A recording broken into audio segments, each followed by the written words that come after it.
request you to stay on as we move on.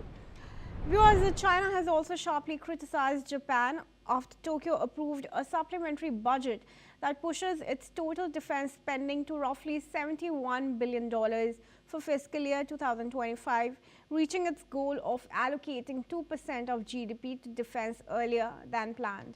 Beijing also reacted to reports that Japan is in talks with the Philippines to export its Type 03 medium-range surface-to-air missile system. Chinese Defense Ministry spokesperson Zhang Bing accused Japan of repeatedly violating the spirit of its pacifist constitution, expanding its military capabilities and moving toward the export of lethal weapons. Zhang warned that Japan's actions risk reviving what he called militarism and urged Tokyo to honor its obligations as a defeated nation after World War II. He added that Japan must stop undermining regional stability, saying that if it continues on what he described as the wrong path, it will face the judgment of history and justice. And I would now request Dr. Taniguchi to join us back in the discussions here. Dr. Taniguchi, where is this path between China and Japan headed towards? Xi Jinping, the nation's top leader, seems to have spent a lot of time arguing that Japan making a vicious sort of thing to undermine the international order when he spoke with the US President Donald Trump. So from the very top to the very bottom, the Chinese now are speaking in one voice.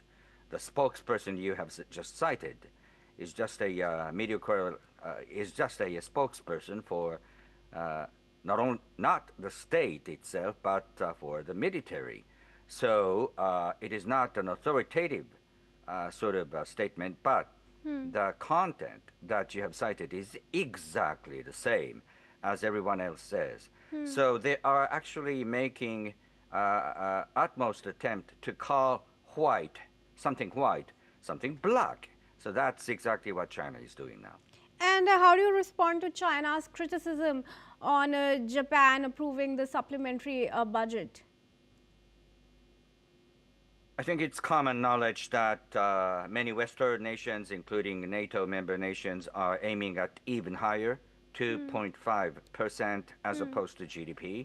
And Japan is just aiming at 2%. And I, for one, think that Japan should spend even more to the extent that it would be sufficient for Japan to give protection to its own territory, water, airspace, and the like. But would you like to speak on the fact that this is also coming after Takaichi's position on Taiwan that's obviously concerning China? The legislative bill has passed the Diet Parliament and made into law many years ago under the previous Prime Minister Shinzo Abe, in which it stipulates that in the case of contingencies very much pertinent to Japan's own security, and when the allied force, namely the United States, has been involved, Japan is going to consider helping to work together with the United States military as a collective unit.